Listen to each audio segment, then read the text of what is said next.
যে মিটিংটি হয়েছে আমাদের সেটি হচ্ছে যে গত সপ্তাহের মিটিংয়ের ফলো আপ।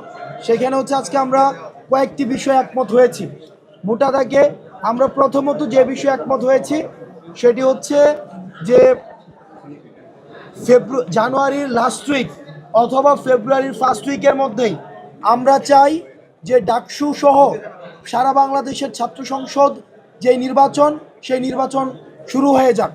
সেটা হচ্ছে জানুয়ারির লাস্ট উইক এবং থেকে শুরু করে ফেব্রুয়ারির ফার্স্ট উইকের মধ্যে, কারণ মার্চের দিকে রোজা রয়েছে।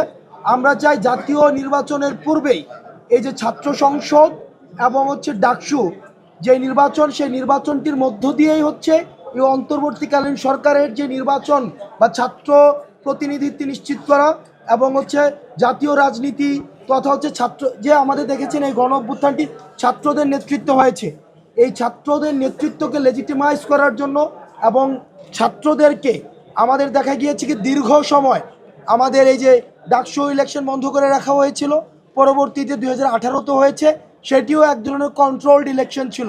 আমরা হলের মধ্যে দেখেছি এক ধরনের কন্ট্রোলড ইলেকশন। সেই জায়গা থেকে সেই চর্চা থেকে বেরিয়ে এসে আমাদের জাতীয় নির্বাচনের পূর্বেই এই ছাত্র সংসদ নির্বাচনটি ডিসেম্বর আমাদের জানুয়ারির লাস্ট উইক অথবা ফেব্রুয়ারির ফার্স্ট উইকের দিকেই হয়ে যাওয়ার জন্য আমাদের সকল ছাত্র সংগঠনগুলোই হচ্ছে আজকে একমত হয়েছে।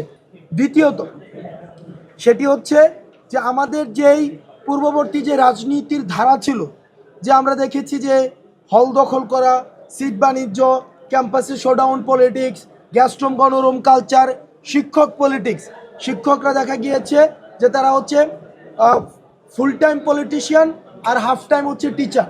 তারা হচ্ছে বেশিরভাগ ক্ষেত্রে যতটা না শিক্ষকতা করেছে তার থেকে বেশি পার্টি পলিটিক্স নিয়ে ব্যস্ত থেকেছে।